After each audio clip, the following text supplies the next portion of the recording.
నమస్తే అండి. Welcome back to my channel Devi Telugu vlogs. నేను రీసెంట్‌గా ఎంబ్రాయిడరీ మిషన్ తీసుకున్నాను కదండీ! అయితే నా దగ్గర బట్టలు కుట్టించుకోవడానికి వచ్చే కస్టమర్స్ ఇలా అయితే అంటూ ఉంటారండి.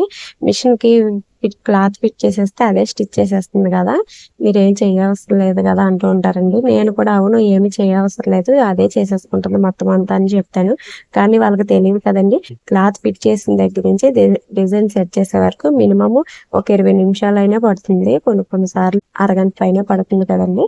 అలాగే క్లాత్ ఫిట్ చేసి మధ్యలో థ్రెడ్స్ అనేవి కట్ అవుతూ ఉంటాయి. కొన్ని డిజైన్స్ అయితే చాలా విసిగిస్తాయన్నమాట. మాటిమాటికి థ్రెడ్ కట్ అవుతూ ఉంటుంది. అది డిజైన్ ప్రాబ్లమ్ అవ్వచ్చు. మనం తీసుకున్న థ్రెడ్స్ ప్రాబ్లమ్స్ కూడా అవ్వచ్చు. థ్రెడ్ కట్ అయిపోతే చాలా చిరాకుగా ఉంటుంది. మాటిమాటికి థ్రెడ్ ఎక్కిస్తూ ఉండాలి. మనం ఏ పని చేయడానికి అవ్వదు. ఇలా పక్కకి వెళ్ళామంటే థ్రెడ్ కట్ అయిపోతూనే ఉంటుందన్నమాట. అదే కాకుండా మనం థ్రెడ్ కట్టర్ ఆఫ్ చేసామంటే గనక మళ్ళీ ఆ థ్రెడ్స్ అనేవి మళ్ళీ సెపరేట్‌గా మనం కట్ చేసుకోవాలి. అదే కొంచెం పని.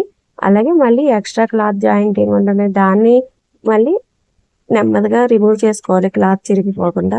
మళ్ళీ ఫీజింగ్ పేపర్ రిమూవ్ చేసి అన్నీ కూడా మనమే చేసుకోవాల్సి ఉంటుంది. వాళ్ళకేముంది వర్క్ మిషన్ దానికదే ఎంబ్రాయిడరీ వేసేస్తే మీరేమీ చేయాల్సిన లేదంటూ ఉంటారనమాట. వాళ్ళకేమీ తెలీదు కదా! ఈ డిజైన్ ఎలా ఉందో కామెంట్ చేయండి. అలాగే వీడియో నచ్చితే లైక్ చేసి సబ్స్క్రైబ్ చేసుకోండి. Thank you for watching.